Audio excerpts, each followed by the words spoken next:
Bonjour et bienvenue dans cette nouvelle vidéo où je vous parlerai de mes lectures d'octobre. Le premier livre, ça a été Little Fires Everywhere de Céleste Ng et en français La Saison des Feux, il me semble. C'est une autrice américaine mais d'origine hongkongaise, enfin les parents sont de Hong Kong. Pour l'histoire, c'est un roman contemporain qui est sorti, il me semble, il y a 2 ans. Et pour l'histoire, au tout début du roman, Madame Richardson, qui est un des personnages du livre, se réveille et sa maison est en flammes. Ce serait apparemment sa fille qui aurait commis cet incendie. Et après cette scène de début, on revient totalement en arrière, au moment où Madame Richardson va trouver des nouveaux locataires pour un appartement qu'elle a dans la ville. Et on va voir en fait comment l'histoire va se développer pour en arriver à cette première scène. On va voir ce qui va arriver avec ces locataires. Plein de secrets vont être dévoilés, je n'en dis pas trop bien sûr pour ne pas vous gâcher le suspense. Au début du roman, on a une impression, enfin moi j'ai eu l'impression de retrouver un petit peu un univers comme Desperate Housewives. Si vous avez vu cette série, c'était il y a longtemps que ça avait été un succès où on a ce quartier, enfin cette ville tranquille avec des personnes d'un milieu plutôt, comment dire, aisé, relativement aisé, où on a l'impression qu'il se passe rien en surface et finalement quand on creuse un peu on se rend compte qu'il y a beaucoup de secrets, de non-dits et qui vont ressortir à la surface. Donc dans ce sens-là, ça m'a fait un peu penser à la série.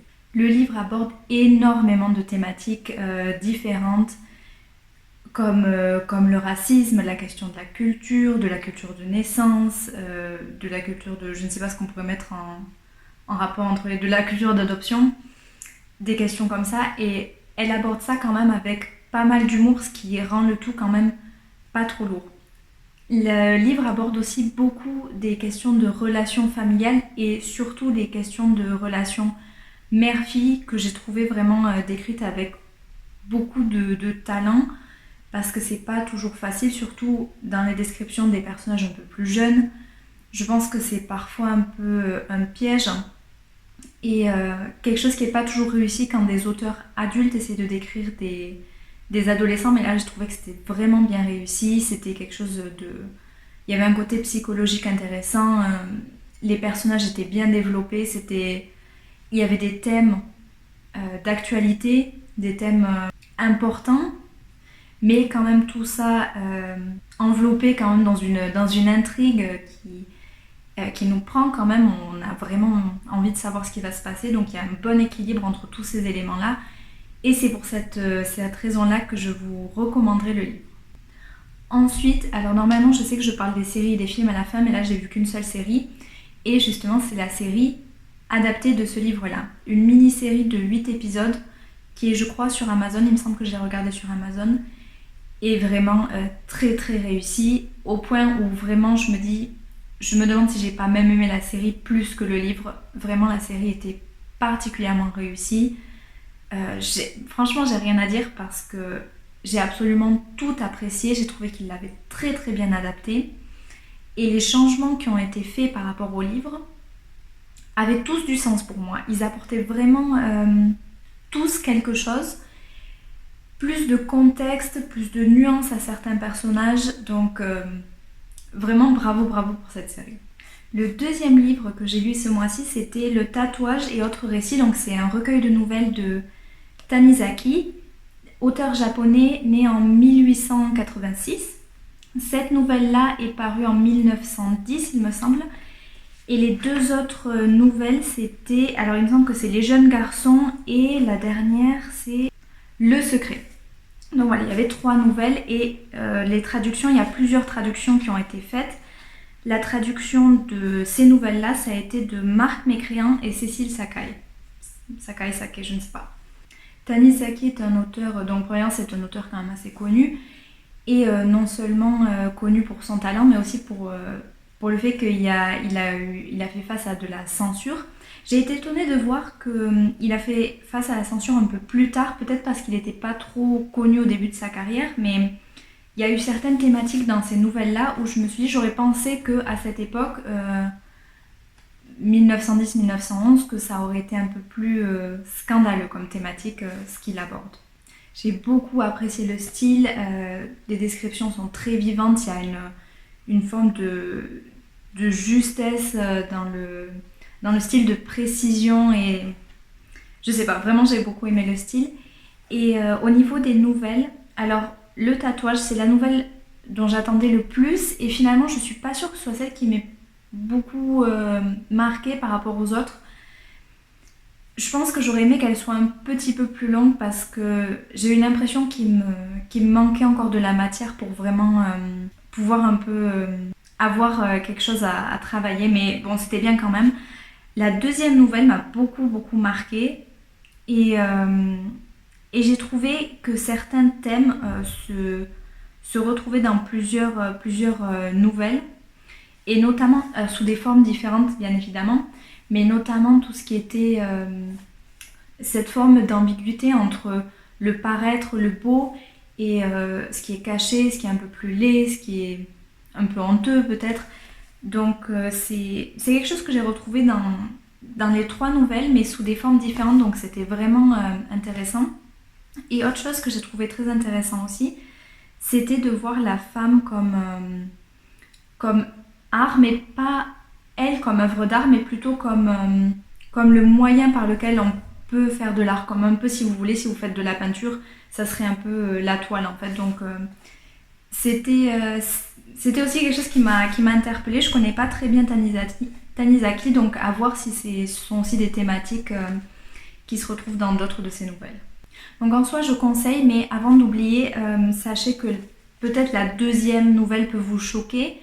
Il y a eu certaines scènes assez, explicites. Donc ça peut peut-être être un petit peu choquant pour des personnes sensibles, je tiens à le préciser, mais bon, ça va, on y survit. Et aussi, dernière chose, je connaissais pas les éditions CIH, donc c'est mon édition. Très très belle édition et pas très chère, je vois là 9,50 €, donc vraiment très très jolie édition si vous voulez acheter le livre. Dernier livre, donc c'est un essai féministe, Beauté fatale de Mona Chollet.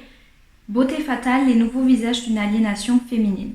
Il me semble qu'il est sorti en 2014, je crois, je ne suis plus très très sûre, mais dans ces eaux-là en tout cas.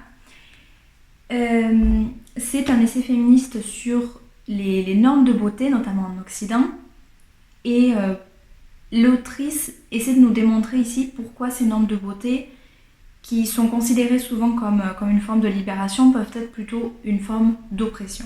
Je pense que c'est quelque chose de très intéressant et d'important à lire. Il y a eu des exemples vraiment très parlants, le tout était très logique et ça nous amène à remettre en question des choses qui nous semblent normales, qui appartiennent à notre vie de tous les jours. Donc pour cette raison-là, je le conseillerais, mais je tiens à préciser quand même que je ne suis pas à 100% convaincue du livre. Il y a certains aspects du livre qui font que j'ai un avis un peu, pas mitigé, parce qu'en soi je suis d'accord avec la plupart des choses qu'elle dit, mais il y a certains aspects qui m'ont dérangée. La première chose qui m'a dérangée, c'est son ton franchement condescendant envers certaines femmes qui se conforment aux normes de beauté. Je trouve que c'est dommage parce que de la part d'une personne qui fait un essai féministe, j'attendrais un peu plus de tolérance, un peu plus de solidarité féminine. Je pense que c'est quelque chose de très important. Et je me dis, le féminisme, le but, c'est pas d'interdire aux hommes de nous oppresser pour s'oppresser les unes les autres en fait. Donc c'est un peu dommage. La deuxième chose, je trouve que... Alors bon, bien sûr, elle critique, c'est le but de l'essai, mais j'aurais aimé peut-être un petit mot dans la conclusion pour dire que tout n'est pas noir ou tout blanc, et qu'il y a quand même des choses positives, et que oui, ça a été aussi une libération. Donc bien sûr, ça n'a pas forcément la même signification aujourd'hui, notre façon de nous habiller, etc., que ça a pu l'avoir dans le passé, mais ça peut aussi être une forme de libération. Et ces normes de beauté-là peuvent aussi être utilisées pour être en position de force, de domination. Pour une anecdote tout à fait personnelle, j'ai un peu hésité à la mettre dans cette vidéo, mais je me dis pourquoi pas. J'ai été dans une relation abusive, je ne vais pas rentrer dans les détails, mais la personne contrôlait beaucoup mon apparence. Et quand je me suis enfin réveillée et que je suis sortie de cette relation qui était des plus horribles, je me suis retrouvée et aussi j'ai commencé à m'habiller autrement, à être plus féminine, à me maquiller différemment. Et ça a été aussi, pour moi, personnellement, une forme de libération aussi, de reprendre le pouvoir sur la personne que je suis. Donc c'est pour ça que je trouve un peu dommage, évidemment, un cas individuel, c'est pas la société en général, c'est pas... c'est quelque chose d'individuel, mais c'est pour ça que j'aurais aimé quand même peut-être un petit mot en conclusion par rapport à ça. J'ai trouvé aussi parfois un peu trop unidimensionnel. Il y a eu par exemple, j'en ai pas parlé dans mon vlog, j'ai fait un vlog sur ce livre en particulier, un exemple où elle parle, il me semble, d'une blogueuse de mode, et elle la compare à une femme voilée, je sais plus de quel pays, qui avait été prise en photo lorsqu'elle avait manifesté contre le régime au pouvoir, et en disant laquelle des deux est la plus libérée. Donc il y en a une qui s'intéresse à la mode, qui se demande qu'elle va mettre cet automne, et l'autre qui manifeste laquelle des deux est la plus libérée. Je trouve que comme argument c'est malhonnête de prendre juste une histoire individuelle d'une personne à un moment précis et d'essayer d'en faire un truc un peu général. Je trouve ça idiot, c'est un peu... en fait, ça veut dire quoi? Ça veut dire que si tu t'intéresses à quelque chose de superficiel, à côté de ça, tu peux pas être libéré et tu peux pas avoir des pensées un peu plus profondes. Donc, c'est ce genre de choses-là qui m'ont un peu dérangée. La dernière chose là, c'est plutôt que ça m'a manqué dans le livre, c'est que j'aurais aimé qu'on montre que, pour moi, personnellement, c'est mon analyse de notre société. Le problème, c'est pas seulement les normes telles qu'elles sont, les normes, tout ce qui est lié au féminin, mais le fait aussi que tout ce qui est lié au féminin est souvent vu comme une faiblesse plutôt que d'être vu comme quelque chose de neutre ou d'être vu comme une force. Je pense que ça aurait été intéressant aussi d'aborder ça un petit peu dans ce livre. Je vous recommande tout de même le livre, donc avec ces 2-3 points-là en tête. Il faut bien sûr toujours rester nuancé.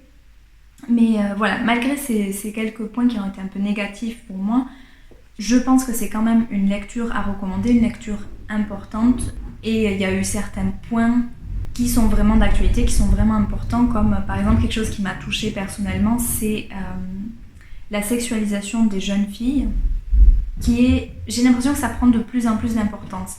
Je sais pas si c'est parce que je m'en rends de plus en plus compte, mais tout ça pour dire, il y a pas mal de choses importantes et actuelles dans ce livre.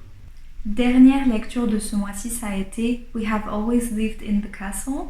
Nous avons toujours habité au château de Shirley Jackson, publication originale 1962, que j'ai lu dans le cadre du club littéraire Goth Lit Club. Pour l'histoire, on suit donc l'histoire de Marie-Catherine et Constance, qui sont deux sœurs presque orphelines, il ne leur reste que leur oncle malade, et elles vivent presque comme recluses dans leur maison. Seulement Marie-Catherine sort de la maison et va faire les courses, ramène ce qu'il faut. Et au début, il y a une ambiance un peu bizarre, on sent que toute la famille est détestée, vraiment rejetée par le village. On sait qu'il s'est passé quelque chose, on ne comprend pas quoi, et finalement on apprend qu'il y a eu un meurtre. On a accusé Constance, donc la grande sœur, qui a été finalement acquittée. Mais voilà, je vous en dis pas plus parce qu'il y a vraiment plein de rebondissements intéressants. En tout cas, ça a été une très bonne surprise ce mois-ci. J'ai aimé l'ambiance, j'ai aimé l'intrigue, j'ai aimé le mystère qu'il y avait dans ce livre, donc vraiment grosse recommandation. Ce livre est à la limite, je trouve, de l'horreur, dans le sens où c'est pas qu'il y a des scènes atroces ou quoi que ce soit, mais il y a quand même des thématiques liées à ce genre-là, comme le meurtre. Et personnellement, bon, moi j'ai lu ça, ça m'a pas choquée outre mesure, j'ai beaucoup aimé, c'est tout à fait mon style. Mais j'ai eu un retour par exemple d'une amie à moi qui a trouvé ça vraiment, c'était un peu trop terrifiant pour elle. Ce que je peux comprendre aussi, je pense que ça dépend vraiment des goûts personnels, c'est un peu plus l'horreur mais dans le sens pathologique, psychiatrique, si on peut dire ça comme ça, enfin moi c'est mon analyse, sans trop vous en dire parce que j'ai pas envie de vous gâcher le suspense. Donc c'était juste pour vous prévenir au cas où vous y seriez sensible. Si vous n'y êtes pas sensible, je vous recommande vraiment le livre. Et quelque chose qui m'a beaucoup plu, je trouvais qu'il y avait une finesse dans l'écriture, mais pas seulement dans le style même, mais aussi dans tous les petits détails. Et il y en a beaucoup dans le livre qui nous ont donné, et je sais pas si c'est juste moi ou si c'est d'autres personnes sont aussi complètement passées à côté de tous ces indices, mais à la fin du livre, d'un coup, tout m'est apparu beaucoup plus clair. Toutes les choses, je me suis dit, genre, oh, mais comment j'ai pu ne pas le voir avant. Donc, j'étais vraiment très très surprise. J'ai tout aimé dans ce livre, donc vraiment à recommander. Ce sont donc mes lectures d'octobre. J'espère que ça vous aura donné quelques idées et je vous dis à une prochaine vidéo.